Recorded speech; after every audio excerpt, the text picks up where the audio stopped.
গল্পের শুরুতেই আমরা ছোট্ট জিনকে দেখতে পাই। কয়েকদিন আগে জিনের মা মারা গিয়েছিল, তাই পুলিশ অফিসার জিনকে জিজ্ঞাসা করে তার মা যখন মারা যায় তখন সে সন্দেহজনক কিছু দেখেছে কিনা। জিন জানায়, না, আমি কিছুই দেখিনি, সে দিনটা অন্য সব দিনের মতোই ছিল। মা সবসময়ের মতো কাজ থেকে ফেরার সময় অনেক বেশি ড্রিঙ্ক করে বাসায় ফিরে আসে, আর বাসায় এসেই আমাকে মারধর করতে শুরু করে। মার থেকে বাঁচার জন্য আমি বাথরুমে ঢুকে পড়ি। এরপরে কি হয়েছে আমি আর কিছুই বলতে পারবো না, কিন্তু বাস্তবে তো ঘটনা ছিল পুরাই উল্টা। সেদিন তার মা অনেক ড্রিঙ্ক করে এসে তাকে মেরেছিল ঠিকই, কিন্তু একটু মারার পরই তিনি অনেকটা বেহুশ হয়ে বিছানায় পড়ে যায়, আর জিন বসে বসে তার ব্যথার জায়গায় ব্যান্ডেজ লাগাতে থাকে। আসলে তার মাও এসব করত মনের দুঃখে, কারণ তার বাবা কোনো কাজই করত না। তার মাকে ঘরের এবং বাইরের সব কাজই একা করতে হতো। তাছাড়া দাম্পত্য জীবনেও তার বাবার সঙ্গে তার মায়ের সম্পর্কটা খুবই খারাপ যাচ্ছিল।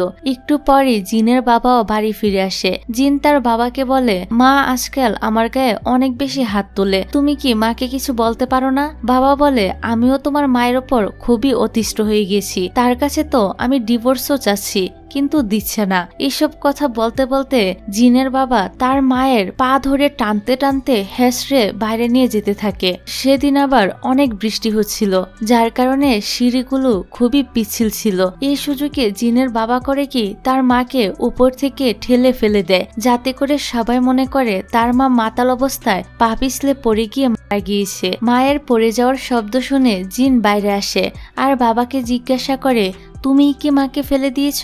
বাবা বলে, হ্যাঁ ফেলেছি। আমি জানি আমি যেমন তোর মায়ের ওপর অতিষ্ঠ, তুই নিজেও তার উপর আমার থেকে বেশি অতিষ্ঠ, তাই এখন থেকে আমি যেমনটা বলবো তুই ঠিক তেমনটাই করবি। চিন্তা করিস না, কিছুদিন পরে আমি তোর জন্য নতুন একটা মা নিয়ে আসবো, যে কিনা অনেক ধনী, আর সে তোকে এসে এভাবে মারবে না। এ বলে তার বাবা সেখান থেকে চলে যায়, আর জিন তার মায়ের কাছে চলে আসে। দেখা যায় তার মা তখনও বেঁচেই ছিল।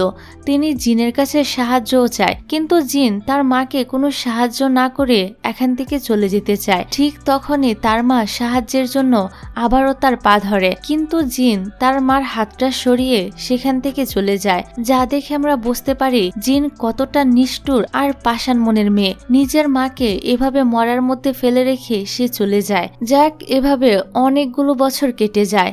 এখন বর্তমানে আমরা দেখি জিন অনেক বড় একজন সুপারস্টার আর অ্যাক্ট্রেস হয়ে গিয়েছে। তবে জিনের এ পর্যন্ত পৌঁছানোর পিছনেও রয়েছে অনেক বড় রহস্য আর ভয়ঙ্কর কিছু অতীত। আসলে জিন এমন একটা মেয়ে যে কিনা নিজের স্বার্থের জন্য অন্যদের ব্যবহার করে থাকে, বিশেষ করে ছেলেদেরকে। এখানে আমাদেরকে জানানো হয় যে জিন নিজের হাতে কখনো কোনো মার্ডার করেনি, কিন্তু দুজন ব্যক্তির মৃত্যুর পিছনে সে নিজেই দায়ী। এখন কেন আর কিভাবে সেটা তো আমরা আস্তে আস্তেই জানতে পারবো। এখান থেকে গল্প ফিরে আসে 2016 সালে, অর্থাৎ জিন যখন হাই স্কুলে পড়তো সেই সময়টায়। জিনকে তার স্কুলে সবাই খুব শান্তশিষ্ট মেয়ে হিসেবেই চিনে। একদিন জিন তার ক্লাসে বসে চুপচাপ পড়ছিল। জিন ছাড়া বাকি সব স্টুডেন্টরা তাদের এক টিচার যার নাম কোয়া তার জন্মদিন উদযাপন নিয়ে অনেক বেশি আনন্দ করছিল।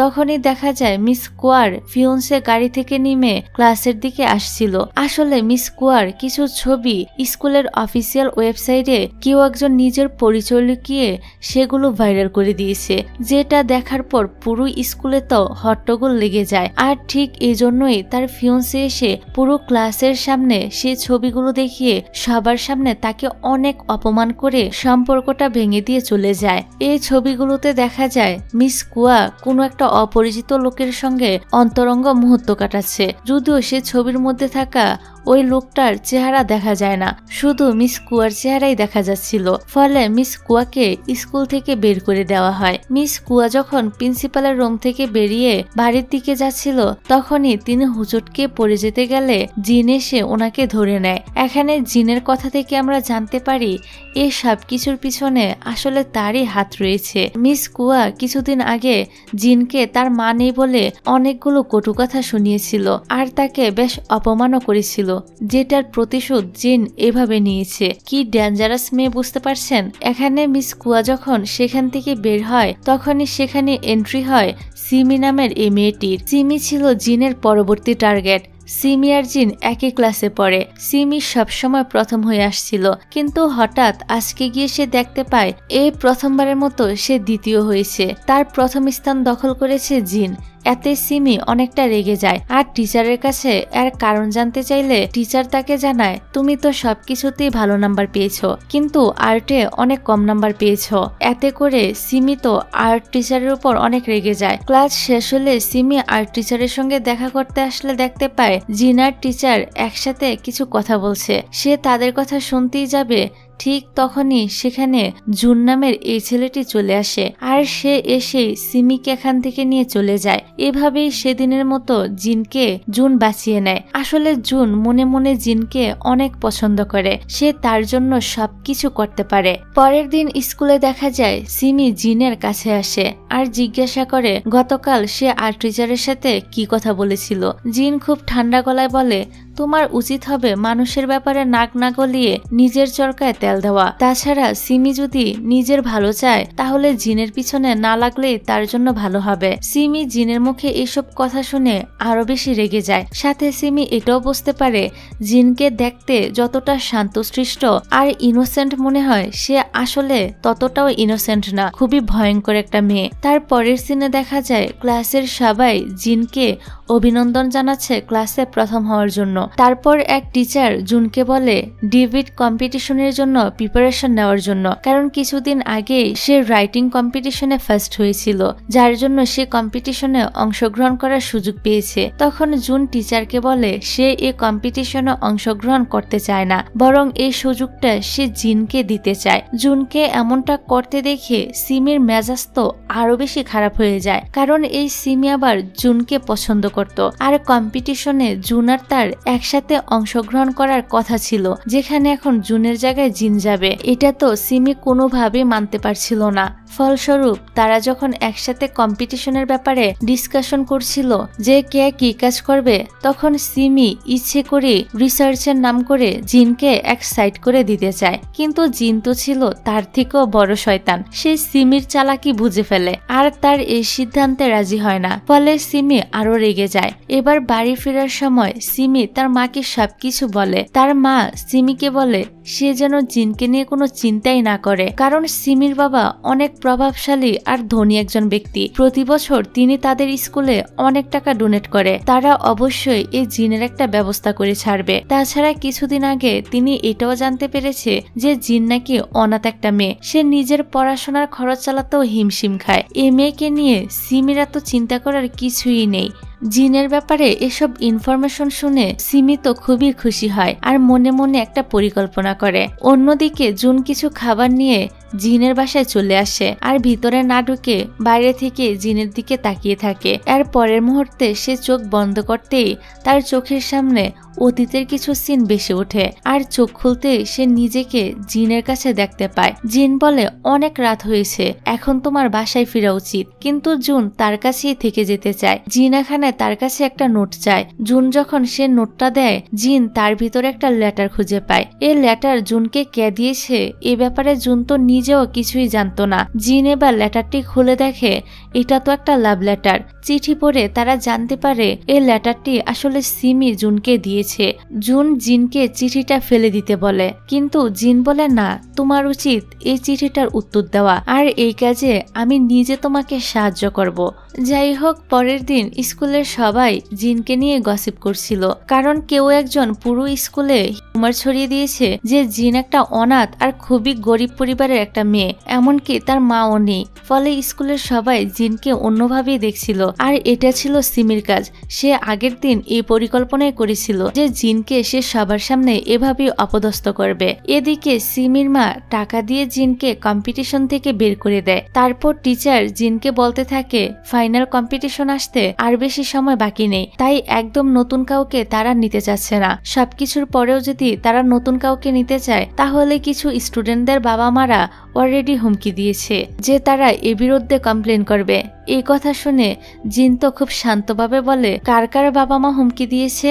এতে মিস চুপ হয়ে যায়। তারপর ক্লাসরুমে সিমি জিনকে কম্পিটিশন থেকে বের করে দিয়েছে বলে অনেক অপমান করে বেশ কিছু কথা শুনিয়ে দেয়। এখানে জিন তো তাকে তেমন কিছুই বলে না, শুধু একটা চিঠি ধরিয়ে দিয়ে বলে, এই চিঠিটা জুন তোমাকে দিতে বলেছে। সেই চিঠিতে সিমিকে অনেক অপমানের সাথে রিজেক্ট করা হয়েছিল। এতে সিমিও অনেক অপমান বোধ করে। তারপর দেখা যায় টিচার সিমিদেরকে ওনার রুমে ডাকে আর বলতে থাকে এই বছরের কম্পিটিশন ক্যান্সেল করা হয়েছে, কারণ কেউ একজন এই কম্পিটিশনের অথরিটির কাছে তাদের স্কুলের বিরুদ্ধে অভিযোগ করেছে। এই শুনে সিমি তো প্রচন্ড রেগে যায় আর ওয়াশরুমে এসে তার মাকে কল করে বলতে থাকে এই সবকিছুর পিছনে নিঃসন্দেহে জিনেরই হাত রয়েছে। তাকে কম্পিটিশনে পার্টিসিপেট করতে দেওয়া হয়নি বলে সে এই রিপোর্টগুলো করেছে। আমি জিনকে ছাড়বো না। তখনই ওয়াশরুম থেকে জিন বের হয়ে আসে, অর্থাৎ জিন সিমির সব কথাই শুনে ফেলেছে। এবার জিন সবসময়ের মতো শান্তভাবে বলতে থাকে, তুমি যেমন কর্ম করেছ তেমনই ফল পেয়েছ।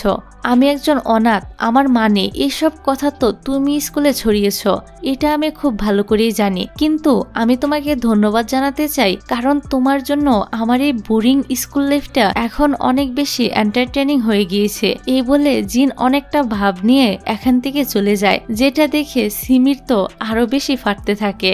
যাই হোক, তারপর সিমি ক্লাসে এসে জিনের নোটবুক নিয়ে তার হাতের লেখার সাথে সেই চিঠিটার হাতের লেখা মিলিয়ে দেখে তার সন্দেহই ঠিক ছিল, এটা আসলে জিনই লিখেছে, জুন লেখেনি।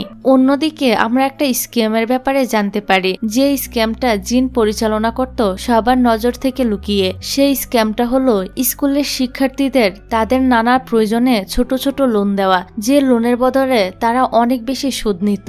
আর কেউ যদি একদিনের জন্য এই টাকা পরিশোধ করতে না পারে তাহলে তাকে নানাভাবে হ্যারাসমেন্ট করে সেই টাকা উদ্ধার করা হতো। তবে জিন নিজে এসব কিছুই করত না, কিম নামের একটা ছেলেকে দিয়ে এই স্ক্যামের সকল কাজ করাতো। কিমও জিনের সাথে একই ক্লাসে পড়তো।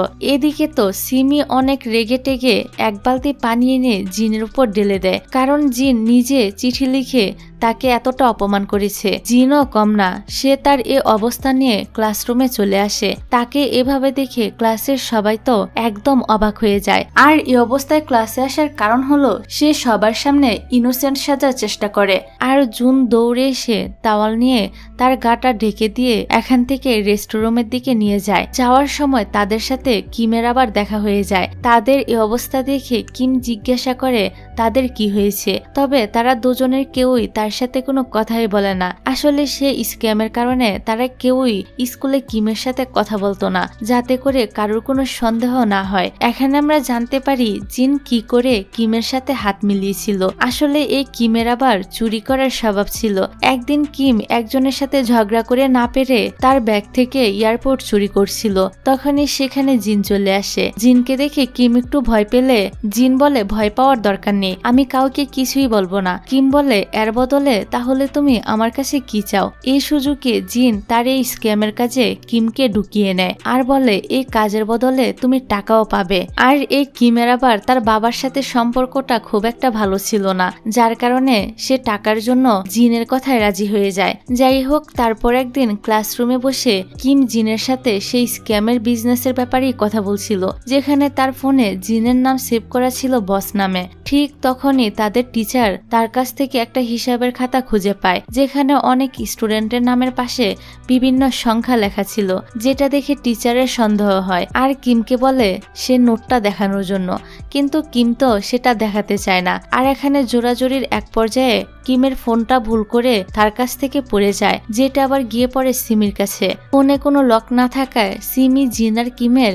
সব মেসেজগুলো দেখে ফেলে। তবে জিনের নামের জায়গায় যেহেতু বস লেখা ছিল, তাই সিমি আর জিনের ব্যাপারটা বুঝতে পারে না। অন্যদিকে রেস্টরুমে বসে জিন তো খুবই ইনোসেন্ট হয়ে জুনকে বলতে থাকে সিমি তার উপর কত অত্যাচার করে। আসলে জিন জুনের সিম্পিথি গেইন করতে চাইছিল, যাতে করে জুন তাকে সবসময় সাহায্য করে। পরের দিন জিন তার একজন ক্লাসমেট থেকে জানতে পারে গতকাল তার অনুপস্থিতিতে ক্লাসে কি কি হয়েছিল, অর্থাৎ কিমের ধরা পড়ার ব্যাপারটা আর কি। এটা শোনার পর জিন তো অনেকটাই ঘাবড়ে যায়, কারণ কিমকে যদি ভালোভাবে জেরা করা হয় তাহলে তো তার নামটাও চলে আসবে। আসবে, কারণ এই সব কিছুর মাস্টারমাইন্ড তো জিন নিজেই। এই কারণে জিন তাড়াতাড়ি করে কিমের সাথে দেখা করতে চলে আসে। কিম জিনকে জানায় সে ধরা পড়ার পরও জিনের নাম কাউকেই বলেনি, তাই চিন্তা করার কিছুই নেই। আর এখন তাদের দুজনের মধ্যে সবকিছু সুদবোধ হয়ে গিয়েছে। কিম আর তার হয়ে কাজ করতে চায় না। ঠিক তখনই জিনের নাটক শুরু হয়ে যায়। সে সাথে সাথে কিমকে জড়িয়ে ধরে, কারণ এত সহজে সে কিমের মতো একজনকে হাতছাড়া করতে চায় না। তাই জিন কিমকে জড়িয়ে ধরে মিষ্টি মিষ্টি কথা বলতে থাকে। এমনকি কিম আর তার বাবার সম্পর্কটা যে ভালো ছিল না সে ব্যাপারটা এনেও জিনকে সাপোর্ট করতে থাকে। এসব কথা শুনে কিম তো আইসক্রিমের মতো গলে যায় আর বলতে থাকে, আমি তো জানতামই না তুমি আমাকে নিয়ে এত ভাবো। বেচারা এখানে জিনের মিষ্টি মিষ্টি কথায় ফেসে যায়। এখানে আবার তাদের দুজনকে কথা বলতে সিমি দেখে ফেলে, আর তার মনেও সন্দেহ জাগে যে তারা দুজন একসাথে মিলে এই স্ক্যামের কাজগুলো করে। এদিকে আবার জুনকে দেখা যায় সে ছাদের উপর দাঁড়িয়ে জিন আর কিমকে দেখছিল, অর্থাৎ জিনের প্রত্যেকটা কাজের উপর জুনের নজর থাকতো। পরের দিন জিন স্কুলে আসার পর কিমের ফোন থেকে তার ফোনে কল আসে। জিন তো আর জানতো না যে কিমের ফোনটা এখন সিমির কাছে, তাই সে ফোনটা রিসিভ করে। আর তখনই সিমি তাকে হাতে নাতে ধরে ফেলে আর পুরোপুরি শিওর হয়ে যায় যে জিনই হলো কিমের বস। এবার সিমি বলতে থাকে, ও তাহলে এই স্ক্যামের মাস্টারমাইন্ড হলে তুমি। এই ব্যাপারটা যদি সবাই জানতে পারে তাহলে তোমার অবস্থা কি হবে একবার ভেবে দেখেছ? তাদের কথার মাঝখানে সেখানে জুন চলে আসে আর সিমিকে একটা দরকারি কথা বলবে বলে সেখান থেকে নিয়ে চলে যায়। এখানে জুন সিমিকে এনে তার ভালোবাসার ফাঁদে ফেলে।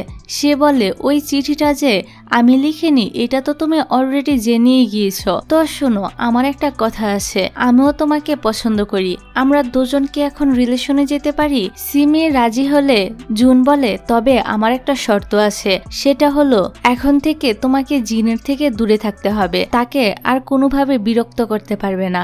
সিমি তো তার প্রস্তাবে সাথে সাথেই রাজি হয়ে যায়। এদিকে আমরা কিমকে দেখতে পাই, সে নতুন একটা ফোন নিয়ে প্রথমে জিনকে কল করে। তখন জিন তাকে জানায় যে তার কাছে অনেক খারাপ লাগছে, এই মুহূর্তে কিমকে তার অনেক বেশি প্রয়োজন। এটা শোনার সাথে সাথেই তো কিম দৌড়ে জিনের কাছে চলে আসে। কিম আসার পর জিন আবারও তার ইমোশনাল ড্রামা শুরু করে দেয়। সে কিমকে সিমির ব্যাপারে অনেক কথা বলে, সাথে এটাও বলে যে কিমের ফোন এখন সিমির কাছে, যেটা দিয়ে সিমি তাকে ব্ল্যাকমেল করে যাচ্ছে। এসব কথা শুনে কিম তো অনেক রেগে যায়। সে তখনই উঠে পড়ে সিমির কাছ থেকে তার ফোনটা ছিনিয়ে আনতে, কিন্তু জিন তাকে শান্ত হতে বলে।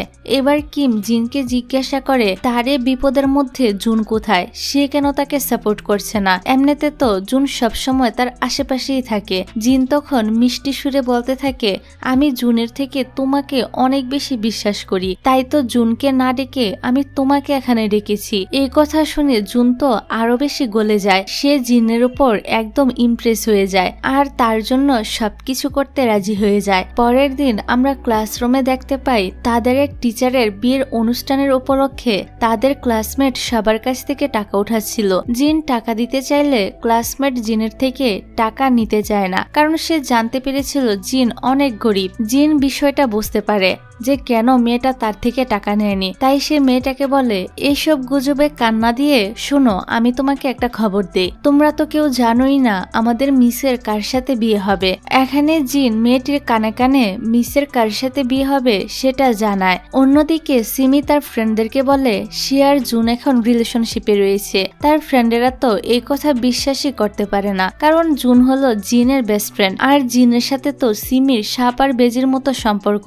তো জুন কি করে বেস্ট ফ্রেন্ডের এরকম শত্রুর সাথে প্রেম করবে? সিমি বলে, আমার আর জিনের মধ্যে এখন সবকিছুই ঠিক হয়ে গিয়েছে, আজকের পর থেকে তোমরা আর আমার সামনে জিনের নাম তুলবে না। আসলে সিমি জুনের প্রেমে এতই অন্ধ ছিল যে তার সব ধ্যান তো শুধু জুনের দিকেই ছিল, অন্য কোনো কিছুতে ফোকাসই ছিল না। এই সুযোগে জিন আবার কৌশলে সিমির লকারের পাসওয়ার্ডটা দেখে নেয়। তারপর প্ল্যান অনুযায়ী জিন এসে সিমির পাসওয়ার্ডটা কিমকে পাঠিয়ে দেয়। আসলে সিমির লকারে কিমের ফোনটা ছিল। তারা সবাই মিলে সিমিকে ফাঁসানোর জন্য কিছু একটা প্ল্যান করছে। তো দেখা যাক তারপর তারা সিমির সাথে কি করে। পরের দিন পিটি ক্লাসের সময় জুন সিমিকে বলে সে যেন অসুস্থতার বাহানা করে মেডিকেল রুমে যাওয়ার কথা বলে সেখান থেকে বেরিয়ে আসে। তারপর তারা দুজনে মিলে চুপি চুপি খালি ক্লাসরুমে বসে গল্প করবে। জুন তার সাথে একা একা গল্প করতে চায়। এই শুনে সিমি তো মহা খুশি, সে জুনের কথায় রাজি হয়ে যায়। তারপর পিটির সময় সিমি টিচারকে পেট ব্যথার বাহানা করে সেখান থেকে বেরিয়ে আসে। এদিকে জিন যায় সে আর্ট টিচারের কাছে, যে টিচার তাকে বেশি নাম্বার দিয়ে ক্লাসে প্রথম করে দিয়েছিল। আর জিনও অসুস্থতার বাহানা করে সেখান থেকে বেরিয়ে এসেছিল আর্ট টিচারের সাথে দেখা করতে। অন্যদিকে সিমি তো জুনের কথা মতো ক্লাসরুমে চলে আসে। ক্লাসে এসে সে বোর্ডে একটা লেখা দেখতে পায়, যেখানে লেখা ছিল বোর্ডের লেখাটা মুছে আর্ট রুমে চলে আসো, আমি সেখানে তোমার জন্য ওয়েট করছি। সিমিও ঠিক এমনটাই করে, সে লেখাটা মুছে আর্ট রুমের দিকে চলে যায়। সিমি চলে যাওয়ার পর সেখানে আগে থেকে লুকিয়ে থাকা কিম বের হয়ে আসে। কিম জিনকে মেসেজ করে জানায় সিমি আর্ট ক্লাসের দিকে আসছে। তারপর কিম কয়েকজনের বই খাতা ব্যাগ সবকিছু উলটপালট করে দেয়। আর যে মেয়েটা ক্লাস টিচারের বিয়ের উপলক্ষে টাকা উঠিয়ে রেখেছিল, প্ল্যান মতো সে টাকাগুলো সে নিয়ে নেয় এবং সিমির লকারটা খুলে সেখানে রেখে দেয়। পরের সিনে দেখা যায় জিন মেসেজে দেখে সিমি এদিকেই আসছে। তখন সে হঠাৎ করে আর্ট টিচারের সাথে ভালোবাসার কথা তুলতে শুরু করে। সে তার আর্ট টিচারকে বলে তার কিছু বলার আছে, যার জন্য তার খুবই নার্ভাস ফিল হচ্ছে। টিচার যেন তার হাতটা ধরে। ঠিক এমন সময় সিমিও সেখানে আসে আর দেখতে পায় টিচার তার হাত ধরেছে এবং ট্রু লাভ ফিলিংস নিয়ে কথা বলছে। এটা দেখে তো সিমি অনেক খুশি হয়ে যায়, কারণ সে মনে করছিল সে হয়তো জিনের আরো একটা সত্যর ব্যাপারে জেনে গিয়েছে, কিন্তু তাকে যে সবাই মিলে কোন জালে ফাঁসাচ্ছে সেটা তো সে ধারণাও করতে পারছিল না। এদিকে জুন তার একটা ক্লাসমেটের সাথে ছিল, যার উপর সবার অনুপস্থিতিতে ক্লাসের সব দায়িত্ব থাকে। জুন পিটির পুরোটা সময় এই ছেলেটার সাথেই থাকে, যাতে করে সে ক্লাসরুমের দিকে না যেতে পারে। তারপর আমরা দেখতে পাই পিটি শেষে যখন সবাই ক্লাসে ফিরে আসে, তখন সবকিছু এলোমেলো অবস্থায় দেখে একদম অবাক হয়ে যায়। যে মেয়েটি টাকা উঠিয়ে রেখেছিল সে দেখতে পায় তার ব্যাগে কোনো টাকা নেই। এই বিষয়টা নিয়ে পুরো ক্লাসে তো একদম হট্টগোল লেগে যায়। সবার সন্দেহ যায় তাদের উপর, যারা আজকে পিটি ক্লাসে অ্যাটেন্ড করেনি। এদের মধ্যে একজন তো ছিল সিমি। সবাই জানতে পারে সিমি অসুস্থতার কথা বলে আসলেও রেস্ট রুমে বা মেডিকেল রুমে না গিয়ে সে সরাসরি ক্লাসরুমে এসে পড়েছিল। তাই সবাই সরাসরি সিমিকে প্রশ্ন করতে থাকে। সিমি তো এসব কথা শুনে তাদের উপর প্রচন্ড ক্ষেপে যায়। তারপর সে তার ব্যাগ খুলে দেখাতে থাকে। তখনই সেখানে কিম এসে উপস্থিত হয় আর বলতে থাকে চুরি করে কেউ কি টাকা ব্যাগে রাখে? সবার উচিত সিমির লকারটা তল্লাশি করা। কিন্তু সিমি তার লকারটা খুলতে দেয় না, কারণ তার লকারে কিমের ফোন ছিল। তখনই কিম এক লাথি মেরে লকারটা ভেঙে ফেলে। এরই মধ্যে জিন আর জুন ক্লাসে এসে পড়ে। এবার কিম সিমির লকারে তার ফোনটা খুঁজে পায় আর বলে আমি এই ফোনটা অনেকদিন ধরে পাচ্ছিলাম না, তাহলে তুমি আমার ফোনটা চুরি করেছ? সিমি বলে আমি কেন তোমার ফোন চুরি করব? এই ফোনটা আমি কুড়িয়ে পেয়েছিলাম, আর তুমি তো কিছুদিন ধরে স্কুলে আসছিলে না, এই কারণে আমি তোমাকে ফোনটা ফেরত দিতে পারিনি। তখনই কিম টাকাগুলো বের করে বলে তোর টাকাগুলো কি তুমি কুড়িয়ে পেয়েছিলে? এইসব কিছু আবার ক্লাসের কিছু পোলাপাইন ভিডিও করছিল।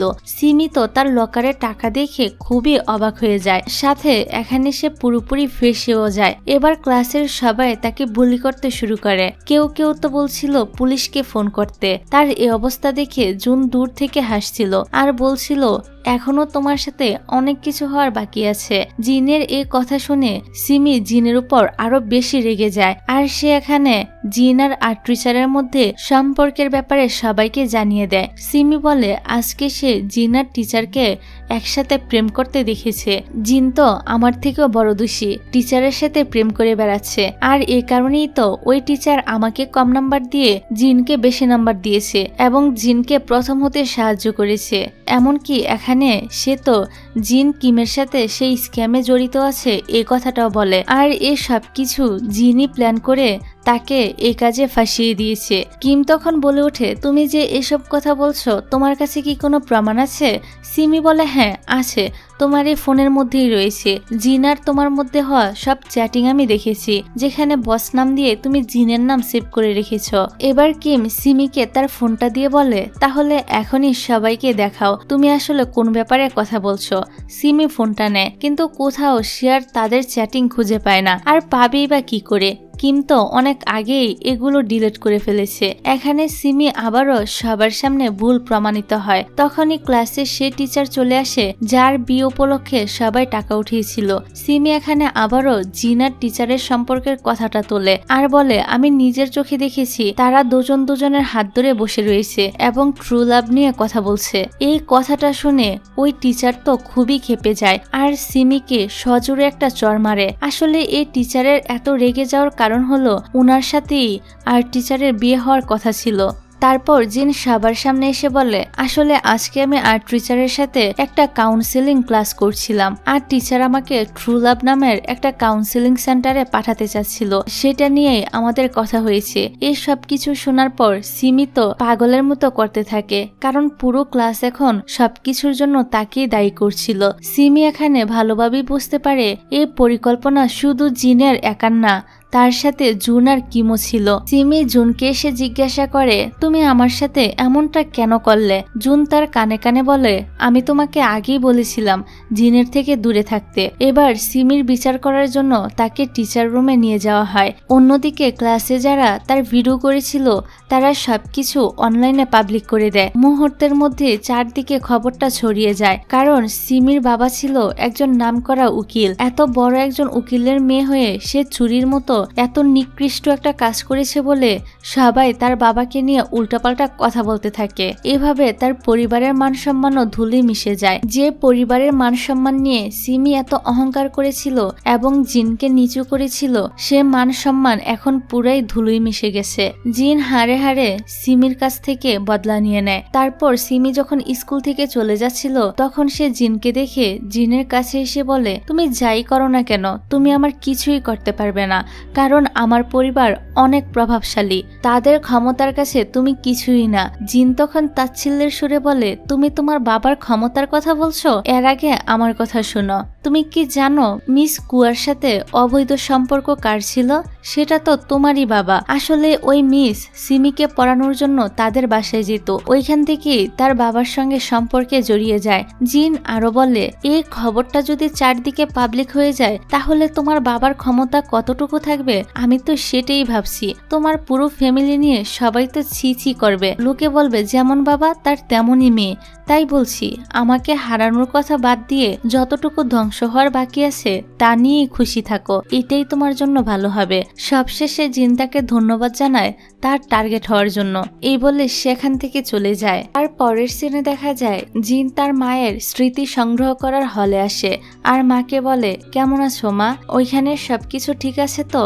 আমি তো ভালোই আছি, যদিও একটা মেয়ের জন্য কিছুটা ঝামেলায় পড়েছিলাম, কিন্তু এখন সব ঠিক আছে। সে আরো বলে, জানো মা, সেমিস্টারের শুরুতে আমাদের টিচার একটা অ্যাসাইনমেন্ট দিয়েছিল, কিন্তু সেটার জমা দেওয়ার কথা আমি একদমই ভুলে গিয়েছিলাম। তাই আমি টিচারের কাছে বলি, আর্ট করার মতো আমার হাতের কবজিগুলো ঠিক মতো কাজ করে না, অনেক ব্যথা করে। ভেবেছিলাম টিচার আমার কথা বিশ্বাস করবে না, কিন্তু উল্টো তিনি তো আমার প্রতি দয়া দেখায় আর আর্ট সাবজেক্টের পুরো নাম্বারটাই দিয়ে দেয়। এমনকি লাভ কাউন্সিলিং সেন্টারে পাঠানোর কথাও বলে, সাথে একটা ইনভিটেশন লেটারও আমাকে ধরিয়ে দেয়। এখন আমি এটা তোমাকে গিফট করলাম, তুমি পরকালে গিয়ে সেখানে কাউন্সিলিং করে নিও আর নিজেকে আবারও নতুন করে তৈরি করো। আর আমাকে নিয়ে কোনো চিন্তা করো না, আমি তোমার মতো মরব না। আমি জীবনে কত উপরে যাই তুমি দেখে নিও, আর আমি যত উপরে উঠতে পারবো তোমার মৃত্যু হওয়াটা ততটাই সার্থক হবে। তখনই আমরা একটা ফ্ল্যাশব্যাক দেখতে পাই। 2007 সালে জিনের মা সবসময় জিনকে দিয়ে বিভিন্ন স্টোর থেকে চুরি করাতো, আর যখনই জিন ধরা পড়ে যেত তখনই তার মা লুকিয়ে পড়তো। তাছাড়া তার মা যেদিন মারা যায় সেদিন জুনের বাবাও মারা গিয়েছিল। আসলে জিনের বাবা আর জুনের মা পরিকল্পনাভাবে তাদের পার্টনারদের মেরে ফেলে যাতে পরবর্তীতে তারা বিয়ে করতে পারে। তারপর একদিন জিনের বাবা জিনকে নিয়ে জুনদের বাসায় চলে আসে আর জিনকে বলে, এটা তোমার নতুন মায়ের বাসা, তাদের সাথে তুমি খুব ভালো আচরণ করবে, ভালোভাবে থাকলেই তারা তোমার বড় হওয়া পর্যন্ত দেখাশোনা করবে। তারপর জিনকে তার সৎ মায়ের সাথে পরিচয় করিয়ে দেওয়া হয়, যেখানে আমরা ছোট্ট জুনকে দেখতে পাই। জুন তো জিনকে পেয়ে অনেক খুশি হয়। তারপর আমরা জিনের বাবা আর জুনের মাকে কথা বলতে শুনি। জুনের মা বলে, জুনের দাদার অনেক টাকা আছে ঠিকই, কিন্তু বুড়ো তো নাছুর বান্দা, কোনো টাকাই দেয়নি, এখন এই বাড়িটাই শেষ সম্বল। ফল, এটা বিক্রি করেও তো তেমন বেশি টাকা পাবো না। জিনের বাবা বলে, তুমি কোনো চিন্তা করো না, আমার কাছে এখন একটা ট্রাম্প কার্ড আছে, আর সেটা হলো জিন। এই জিন আমাদের অনেক কাজে আসবে, কারণ সে দেখতে অনেক প্রিটি। আমরা যদি তার বিভিন্ন ভিডিও বানিয়ে বিক্রি করতে পারি তাহলে তার বদলে অনেক টাকা ইনকাম করতে পারবো, আর সেটা দিয়ে আমরা একটা সুন্দর বাড়ি কিনবো। জুনের মা বলে, আইডিয়াটা তো ভালো, তবে তার কিছু ভিডিও বানিয়ে আমরা তাকে অনাথ আশ্রমে পাঠিয়ে দিব। জিনের বাবা বলে, সবকিছুই ঠিক আছে, শুধু তুমি একটা বিষয় খেয়াল রাখবে, এই জিনের সাথে লাগতে যাবে না, সে পুরোপুরি তার মায়ের মতো ক্রিমিনাল মাইন্ডের হয়েছে। তখনই আমরা দেখতে পাই জিন তো বাইরে দাঁড়িয়ে তাদের এই সব কথাই শুনে ফেলে। তারপর গল্প আবারও 2016 সালে ফিরে আসে, যেখানে আমরা জিনের বাবাকে একদম নতুন একটা গেটআপে দেখতে পাই। সে জিনের স্কুলের বাইরে দাঁড়িয়ে জিনকেই খুঁজছিল। আসলে অনেক বছর পর সে জেল থেকে ফিরে এসেছে, তাই সে নিজের মেয়ে কোথায় থাকে সেটাও জানতো না, শুধু জানতো জিন এই স্কুলেই পড়ে। ঠিক তখনই আমরা সিমিকেও দেখতে পাই, সে আবার জিনের বাবাকে দেখতে পায়। জিনের বাবা তখন ফোনে কারুর সাথে জিন যে তার মেয়ে এটা নিয়ে কথা বলছিল। কথাটা আবার সিমি শুনে ফেলে, আর জিনের বাবাকে জিজ্ঞাসা করে, আপনি কি জিনের বাবা?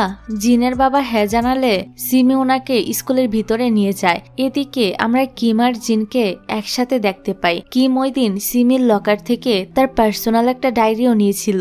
এই ডায়েরিতে ক্লাসের সব স্টুডেন্টের নাম লেখা ছিল, আর তার পাশে ABC এরকম গ্রেড লেখা ছিল। যার পরিবার অনেক ধনী তার নামের পাশে এ, আর যে অনেক গরিব তার নামের পাশে সি। এখানে তারা দুজন মিলে সেই ডায়েরিটা পড়ছিল। ঠিক তখনই জিনকে তার এক ফ্রেন্ড কল করে বলে জিনকে তার বাবা খুঁজতে স্কুলে চলে এসেছে। কথাটা শুনে জিন তো দৌড় দেয়। অন্যদিকে জিনের বাবা জিনের নাম ধরে জোরে জোরে চিৎকার করছিল। আশেপাশের সব শিক্ষার্থীরা অনেক অবাক হচ্ছিল এটা জেনে যে জিনের বাবা আছে, কারণ এতদিন তারা জানতো জিনের কেউই নেই, সে একদম একা। এমন চিৎকার শুনে জুনও সেখানে চলে আসে, আর জিনের বাবাকে বলে, বাবা আপনি এখানে কি করছেন? এই শুনে তো আশেপাশের সবাই একদম হতভম্ব হয়ে যায়। তারা বুঝতেই পারছিল না যে এটা আসলে কার বাবা, জুনের বাবা না জিনের বাবা। জুন জিনের বাবাকে টাকার লোভ দেখিয়ে সেখান থেকে কোনো মতে নিয়ে যায়। জিন আবার এ সবকিছু দূর থেকে দেখছিল, তার চোখে তো একদম পানি চলে আসে। যাই হোক, তারপর জিন সেখান থেকে চলে যাওয়ার সময় সিমির ওই ডায়েরিটা সেখানেই ফেলে যায়। ডায়েরিটা স্কুলের কিছু শিক্ষার্থীর হাতে পড়ে যায়। তারা যখন তাদের নামের পাশে এসব লেখা দেখতে পারে, স্বাভাবিকভাবেই তারা অনেক বেশি রেগে যায়। সে ডায়েরিতে আবার সিমির নামটা লেখা ছিল, ফলে তারা বুঝতে পারে এই ডায়েরিটা সিমির। আর সিমি তাদেরকে এত ছোট করে কথাগুলো লিখেছিল যে সবাই এখন সিমিকে ঘৃণা করতে শুরু করেছে। পরের সিনে দেখা যায় জুন টাকা উঠিয়ে জিনের বাবাকে দিয়ে দেয়, আর দূরে থেকে এই সবকিছুই জিন দেখতে থাকে। তখনই আবার মিডিয়ার ইন্ডাস্ট্রির এক মহিলা যার নাম মেরি, তার নজর জিনের উপরে পড়ে, কারণ জিন দেখতে খুবই সুন্দরী ছিল। অন্যদিকে জুন জিনের বাবাকে সে টাকাগুলো দেওয়ার সময় বলে, আপনি আর কখনোই জিনকে খুঁজতে আসবেন না, তার আশেপাশেও ঘুরঘুর করবেন না। জিনের বাবা বলে, কেন আসবো না, আমি তো ওর বাবা হই। জুন বলে, আমি জানতাম আপনি টাকা পাওয়ার পরও এমনটাই করবেন, তাই আমি আপনাকে মাত্র অর্ধেক টাকা দিয়েছি, বাকি অর্ধেক জিনের গ্রাজুয়েশন কমপ্লিট হওয়ার পরেই দিব। জিনের বাবা তখন বলে, আমি একটা জিনিস বুঝতে পারছি না, তুমি এই জিনের জন্য এত কিছু কেন করছো? তোমার তো তার সাথে রক্তের কোনো সম্পর্কও নেই, শুধু কিছুদিনের জন্য সৎ ভাই বোন ছিলে, এতেই তার জন্য এত চিন্তা?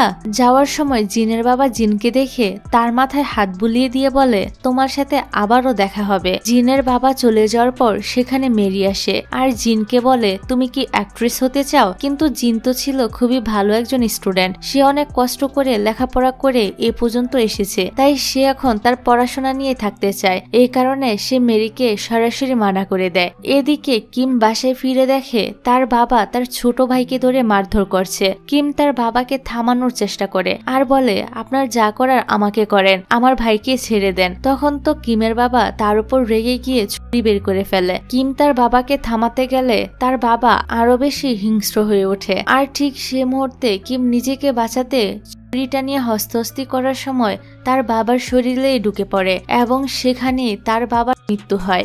যাই হোক, পরের সিনে দেখা যায় স্কুলের যে মেয়েরা সিমি ডায়েরিটা খুঁজে পেয়েছিল তারা সবাই মিলে তো সিমিকে এসে বুলি করতে শুরু করে। তারা বলে, তুমি এতদিন যাবত আমাদের সাথে থেকে আমাদের ব্যাপারে এমনটা ভাবতে, আমরা গরিব বলে আমরা কি নিকৃষ্ট? সিমি বাঁচার জন্য তাদেরকে অনেকগুলো টাকা অফার করে। টাকা দেখে তারা তো আরো বেশি ক্ষেপে যায়। তারা বলে, তুমি কি ভেবেছো টাকা দিয়ে তুমি সবকিছু করতে পারবে? এই বলে তারা সিমিকে মারতে শুরু করে। এদিকে কিম তো তার এক আন্টিকে কল করে বলে, আমার ছোট ভাইকে আমি আপনার কাছে পাঠিয়েছি, আপনি তার খেয়াল রাখবেন। আন্টি বলে, হ্যাঁ তোমার ভাই তো এসেছে, কিন্তু কি হয়েছে তোমাদের? সে তো আমাকে কিছুই বলেনি। কিম বলে, আপনি এখন তার একমাত্র গার্ডিয়ান। এটা বলে সে কলটা কেটে দেয়। তারপর কিম জিনকে কল করে বলে, আমি শেষবারের মতো তোমার সাথে কথা বলছি, আমি আমার বাবাকে মেরে ফেলেছি আর এখন পুলিশ স্টেশনের সামনে আছি। আমি নিজেকে আত্মসমর্পণ করব, তবে আমার বাবাকে মেরে ফেলার জন্য আমার একটুও গিল্টি ফিল হচ্ছে না, কারণ আমার বাবা আমার আর আমার ভাইয়ের জীবনটাকে হেল করে দিয়েছিল। জিন তখন বলে ওঠে, তুমি এমনটা করো না, বরং অনেক গিল্টি ফিল হচ্ছে এমন একটা ভাব করো আর পুলিশকে বলবে তুমি শুধু নিজেকে বাঁচাতে চেয়েছিলে, এটা একটা দুর্ঘটনা ছিল, তাহলে তারা তোমার উপর মায়া করবে। কিম এখানে জিনকে ধন্যবাদ জানায় এই কারণে যে সবাই তাকে লুজার মনে করলেও শুধু জিনই তাকে কাজের মনে করেছে। এই বলে সে কলটা কেটে দেয়। অন্যদিকে সিমি সে গুলি করার ঘটনার পর স্কুল ছেড়ে একেবারের জন্য চলে যায়। তারপর থেকে জিনদের স্কুল লাইফ অনেক ভালোই কাটতে থাকে। তারা অনেক মজা মাস্তি করেই স্কুল জীবনটা কাটিয়ে ফেলে। তারপর গল্প চলে আসে 2018 সালে। আজ জিনদের রেজাল্ট বের হয়। জিনের এতদিনের স্বপ্ন পূরণ হয়, সে অনেক ভালো একটা রেজাল্ট করেছে, এমনকি বড় একটা ল ইউনিভার্সিটিতে চান্সও পেয়ে গিয়েছে। এটা দেখে জুন আর জিন দুজনেই অনেক বেশি খুশি হয়। তারপর একদিন জুন টাকার জন্য তার দাদার কাছে আসে আর বলে তার একটা ক্লাসমেট ইউনিভার্সিটিতে চান্স পেয়েছে, কিন্তু তার কাছে ইউনিভার্সিটিতে ভর্তি হওয়ার মতো কোনো টাকা নেই। তিনি যদি টাকা দিয়ে তাকে সাহায্য করে তাহলে এই টাকা সে সুদে আসলে তাকে ফিরিয়ে দিবে। দাদা জিজ্ঞাসা করে, তুমি কিভাবে আমাকে টাকা ফেরত দিবে? জুন বলে, আমি একটা পার্ট টাইম জব করব। দাদা বলে, এসব কিছু করার দরকার নেই, তুমি তো জানো আমার চিকিৎসার জন্য কিছুদিন পর পর আমাকে জাপানে যেতে হয়। আমি কিছুদিন পর 3 দিনের জন্য জাপানে যাব। আমি চাই ওই 3 দিন তুমি আমার দেখাশোনা করো, তাহলে আর তোমাকে টাকা ফেরত দিতে হবে না। আসলে এটা তো তার দাদার একটা বাহানা ছিল, তিনি আসলে তার নাতির সঙ্গে সময় কাটাতে চাচ্ছিল। এটা শুনে জুন অনেক বেশি খুশি হয়ে যায় আর তার দাদার প্রস্তাবে রাজি হয়ে যায়। এদিকে জিনের বাবা জুনের মায়ের সাথে এসে দেখা করে। তাদের বিয়ের কিছুদিন পরেই জিনের বাবাকে পুলিশে ধরে নিয়ে গিয়েছিল আর এত বছর পর সে আবারও তাদের লাইফে ফিরে এসেছে। জিনের বাবা জুনের মাকে জিজ্ঞাসা করে সে জানে কিনা জিন এখন কোথায় থাকে। জুনের মা বলে, আমি কিভাবে জানবো তোমার মেয়ে কোথায়? তুমি জেলে যাওয়ার পর আমিও তাকে বের করে দিয়েছি। জিনের বাবা তখন বলে ওঠে, কিন্তু তোমার ছেলে তো জিনের খোঁজ খবর ভালোই রাখে, তুমি না জানলেও জুন ঠিকই জানে জিন কোথায় থাকে। এটা শুনে জুনের মা তো কিছুটা ভয় পেয়ে যায় আর বলে তারা যেন তার ছেলের থেকে দূরে থাকে। অন্যদিকে জুন এসে জিনকে বলে, জানো আমি আজ আমার দাদার সাথে দেখা করেছি, সেখানে জানতে পেরেছি তিনি নাকি এবছর কিছু স্টুডেন্টদেরকে ফ্রিতে স্কলারশিপ দিচ্ছে আর সেখান থেকে আমি তোমার জন্য স্কলারশিপের ব্যবস্থা করেছি। এটা বলে সে তাকে ইউনিভার্সিটিতে ভর্তি হওয়ার টাকাগুলো দিয়ে দেয়। কিন্তু জিন তো সবই বুঝতে পারে। সে উল্টো জুনকে জিজ্ঞাসা করে, এই টাকাগুলোর বদলে আসলে তোমাকে কি করতে হবে সেটা বলো। জুন বলে, তেমন কিছু না, দাদা কিছুদিন পর 3 দিনের জন্য জাপানে যাবে, আমাকে সেখানে তার সাথে গিয়ে দেখাশোনা করতে হবে। যাক, জিন এবার টাকা নিয়ে বাসায় এসে দেখে তার বাবাও এখানে চলে এসেছে। জিন তার বাবাকে বলে, আপনি এখান থেকে চলে যান, তা না হলে কিন্তু আমি পুলিশ ডাকবো। কিন্তু তার বাবা তার কাছে টাকা চায়। সে বলে, পুরো ঘর আমি তন্ন তন্ন করে খুঁজেছি, কিন্তু কোথাও একটা কানা কুড়িও পাইনি। এটা বলে তিনি টাকার জন্য জিনের ব্যাগটা চেক করতে যায়। জিন ব্যাগ দিতে না চাইলে তার বাবা অনেক হিংস্র হয়ে ওঠে আর ব্যাগটা ছিনিয়ে নিয়ে তাকে একের পর এক লাথি মারতে মারতে গুরুতরভাবে আহত করে ফেলে। এমনকি তাকে এই অবস্থায় রেখে তার বাবা টাকাগুলো নিয়ে এখান থেকে চলে যায়। এখান থেকে আমাদেরকে আরো একটা ফ্ল্যাশব্যাক দেখানো হয়। জিন যখন জুনদের বাড়িতে ছিল তখন এক রাতে জুন এসে জিনকে ডাক দেয়। জুন বলে তার অনেক জ্বর এসেছে। জিন বলে, তাহলে তুমি তোমার মায়ের কাছে যাও। জুন বলে, গিয়েছিলাম, কিন্তু তিনি আমাকে বলেছে আমার নাকি কিছুই হয়নি, আমি আমি যেন গিয়ে ঘুমিয়ে পড়ি, কিন্তু আমি কোনোভাবেই ঘুমাতে পারছি না। জিন তখন বলে ওঠে, ঠিক আছে তুমি এখানে আসো, আমি তোমার জন্য মেডিসিন খুঁজে নিয়ে আসছি। তারপর জিন মেডিসিন খুঁজতে থাকে কিন্তু কোথাও পায় না, তাই একটা কাপড় ভিজিয়ে এনে জুনের কপালটা মুছে দেয় আর সারা রাত জুনের খেয়াল রাখে। এখানে কথায় কথায় জিন জুনকে বলে, তোমার মা তোমার সাথে এমনটা কিভাবে করতে পারলো, সে কি তোমাকে ভালোবাসে না? জুন বলে, মা আমাকে অনেক ভালোবাসে। তারপর সে তাকে একটা ফ্যামিলি ফটো দেখায়, সে ছবিতে তার বাবা মার সাথে আরো একজন লোক ছিল, আর জুন দেখতে একদম সে লোকটার মতোই হয়েছে। জিন জিজ্ঞাসা করে এই লোকটাকে? জুন বলে এটা তাদের ড্রাইভার, তবে এখন তিনি এখানে থাকে না। চালাক জিন বুঝে যায় তার আসল বাবা হলো এই ড্রাইভারটা। পরের দিন সকালে জিন এসে জুনের মাকে বলে, কাল রাতে জুন আমাকে একটা ছবি দেখিয়েছে, যেটা দেখার পর আমি একটা গোপন তথ্য জানতে পেরেছি, আর সেটা হলো জুনের আসল বাবা ওই ড্রাইভারটা। জিন আরো বলে, আপনি একবারও ভেবে দেখেছেন জুনের দাদা যদি একবার জানতে পারে যে জুন ওনার আসল নাতি না, তাহলে আপনার কি হবে? সে আপনাকে একটা কানাকুড়িও দিবে না। জিনের মুখে এসব কথা শুনে জুনের মা তো একেবারে হতভম্ব হয়ে যায়। তিনি জিনকে বলে, এত ছোট্ট একটা বাচ্চা হয়ে তুমি আমাকে ব্ল্যাকমেল করছো? জিন বলে, আমি কাউকে কিছুই বলবো না, আপনি শুধু আমাকে অনাথ আশ্রমে পাঠানোর চিন্তাটা বাদ দিয়ে দেন, আর অবশ্যই নতুন কিছু ড্রেসও কিনে দিবেন। এই বলে জিন এখান থেকে চলে যায়। তারপর জিন জুনের কাছে এসে বলে, তুমি সবসময় এমন মনমরা হয়ে কেন থাকো? জুন বলে, কারণ আমার মা আমাকে বাসা থেকে বের হতে দেয় না, এমনকি কারোর সাথে মিশতেও দেয় না। জিন তো এখানে জুনের মাকে নিয়ে অনেক উল্টাপাল্টা কথা বলে জুনের মন বিষাতে থাকে। সে বলে, আমার মনে হয় না তোমার মা তোমাকে একটুও ভালোবাসে, সে তোমার কোনো পরোয়াই করে না, তুমি অসুস্থ থাকলেও তোমাকে দেখতে আসে না। এইসব কথা আবার জুনের মা বাইরে থেকে শুনে ফেলে। তবে জিনের কথাগুলো শুনে জুনেরও মনে হচ্ছিল তার মা হয়তো তাকে আসলেই ভালোবাসে না, তার চোখে একদম পানি চলে আসে। তখনই জিন বলে ওঠে, চিন্তা করো না, আমি সবসময় তোমার পাশে থাকবো। এদিকে জুনের মা জিনের এসব কথা শুনে জিনের বাবাকে কল করে আর বলে, তোমার মেয়ে একটা সাইকো, তাকে তাড়াতাড়ি এখান থেকে নিয়ে যাও, সে তো দেখছি আমার ছেলেকে আমার বিরুদ্ধে দাঁড় করাচ্ছে। জিনের বাবা বলে, আমি এখনই আসছি। তারপর জিন যখন জুনের রুমের বাইরে এসে জুনের মাকে দেখতে পায়, তখন সে বলে, আপনি কি আমাদের উপর নজর রাখছিলেন নাকি? আপনি যদি আমাকে জুনের থেকে আলাদা করার চেষ্টা করেন, তাহলে কিন্তু আমি জুনকে সব সত্যি বলে দিব যে তার আসল বাবাকে। জুনের মা তো এমনিতেই রেগেছিল, তার উপর আবার জিন ওনাকে আবারও ব্ল্যাকমেল করছে দেখে তিনি প্রচন্ড রেগে জিনকে ধরে নিয়ে যাচ্ছিল। জিনকে নেওয়ার সময় ইচ্ছা করে জিন একটা ল্যাম্প লাইট ফেলে দেয় যাতে আর শব্দে জুন চলে আসে, আর ঠিক এমনটাই হয়। জিনের চিৎকার ফলো করতে করতে জুন তো নিচে এসে দেখতে পায় তার মা জিনকে বাথটবে ডুবিয়ে মারার চেষ্টা করছে। জুন এটা দেখে একদম স্তব্ধ হয়ে যায়। এখানে জুনকে দেখে তার মা থেমে যায়, আর এই ঘটনাটাই জুন সবসময় তার স্বপ্নে দেখত।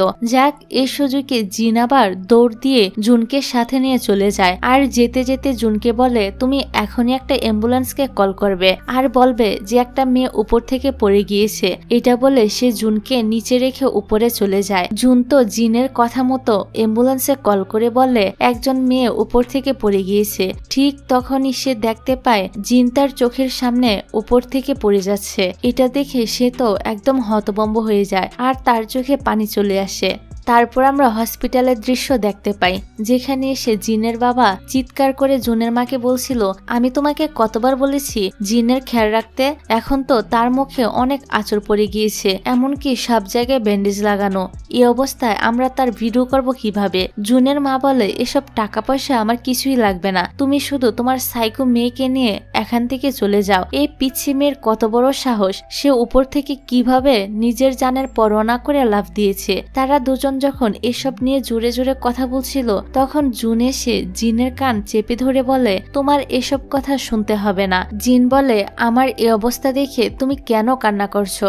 আসলে জিন ইচ্ছে করে আহত হয়েছে যাতে করে তার বাবা তাকে দিয়ে ভিডিও বানাতে না পারে, আর জিনের পরিকল্পনাটাও সফল হয়েছে, কারণ জুনের মা এখন আর এসব ভিডিও টিডিও করতে চায় না। তারপর জুন জিনকে বলে, আমি এক্সের মানে জানতে পেরেছি, আমি তোমার নোট খাতাতে দেখেছি যেখানে তুমি এক্সের অর্থ লিখেছ। এক্স মানে হলো সেই সব বড় লোক যারা সবসময় তোমাকে টর্চার করে। তুমি সে নোটটায় লিখেছিলে তুমি চাও আমি যেন সবসময় তোমার পাশে থাকি, কথা দিচ্ছি আমি সবসময় তোমার পাশে থাকব আর সকল বিপদ আপদ থেকে তোমাকে রক্ষা করব। আসলে জিন এই লেখাগুলো ইচ্ছে করে লিখেছিল জুনকে ইমোশনাল ব্ল্যাকমেল করে তার পক্ষে রাখার জন্য। আর ঠিক এমনটাই হয়। এখান থেকেই জিন জুনকে তার কাজে ব্যবহার করতে শুরু করে। তারপর দৃশ্য চলে আসে বর্তমানে জিনকে দেখা যায় হসপিটালে। জুনই তাকে হসপিটালে নিয়ে এসেছিল আর ছোটবেলার মতোই তার হাত ধরে জুন তার পাশেই থাকে। জিনের জ্ঞান ফিরে আসলে জুন তাকে জানায় আজ 3 দিন পর তার জ্ঞান ফিরে এসেছে, এখন তার কেমন লাগছে। জিন তো এ কথা শুনে তাড়াতাড়ি বেড থেকে উঠে একটা ফোন করে আর জানতে পারে ইতিমধ্যে তার কলেজের ভর্তি হওয়ার ডেট ওভার হয়ে গিয়েছে, মানে সে আর ভর্তি হতে পারবে না। এটা শুনে সে তো অনেক বেশি কষ্ট পায়। এত বছরের পরিশ্রম এক নিমেষে তার বাবার জন্য নষ্ট হয়ে গিয়েছে। এই কষ্টটা সে কোনোভাবেই মেনে নিতে পারছিল না। তারপর জিনের কাছে তার বন্ধুরা কল করে বলে কাল তো স্কুলে গ্রাজুয়েশন পার্টি হতে চলেছে, তুমি আসবে তো? জিন বলে হ্যাঁ আসবো। পরের দিন হাতে ফুল নিয়ে জিন গ্রাজুয়েশনের পার্টিতে চলে আসে আর চুপচাপ ক্লাসের মধ্যে বসে থাকে। সবাই মজা করলো, জিন তো তার ভিতরের এত চাপা কষ্ট রেখে কোনোভাবেই মজা করতে পারছিল না। এদিকে গ্রাজুয়েশন সেরেমনিতে জুনের মাও সেখানে আসে জুনকে নেওয়ার জন্য। সে জুনকে গ্রাজুয়েশনের জন্য অভিনন্দন জানায় আর জিজ্ঞাসা করে তার দাদার সাথে কোনো কথা হয়েছে কিনা। আসলে জুনের মা জানতে চাইছিল গ্রাজুয়েশন কমপ্লিট করার উপলক্ষে তার দাদা তাকে কোনো গিফট দিয়েছে কিনা। তখনই জিনকে পাশ দিয়ে যেতে দেখে জুন তো তার মাকে গাড়িতে বসিয়ে রেখে জিনের পিছু হাঁটতে শুরু করে। জুন জিনের পিছনে হাঁটতে থাকে কিন্তু তাকে ডাকে না। তখনই হঠাৎ করে রাস্তায় জিন একটা লোককে দেখতে পায়। সে একটা চোর ধরেছে, কিন্তু লোকটা পুলিশ ছিল না, লোকটা একটা ক্যাফে চালাতো। এখানে জিন আমাদেরকে বলতে থাকে আজ যদি এ লোকটার সঙ্গে আমার দেখা না হতো তাহলে আমার জীবনটা হয়তো অন্যরকম হতো, কিন্তু এখন আর কিছুই পাল্টাবে না।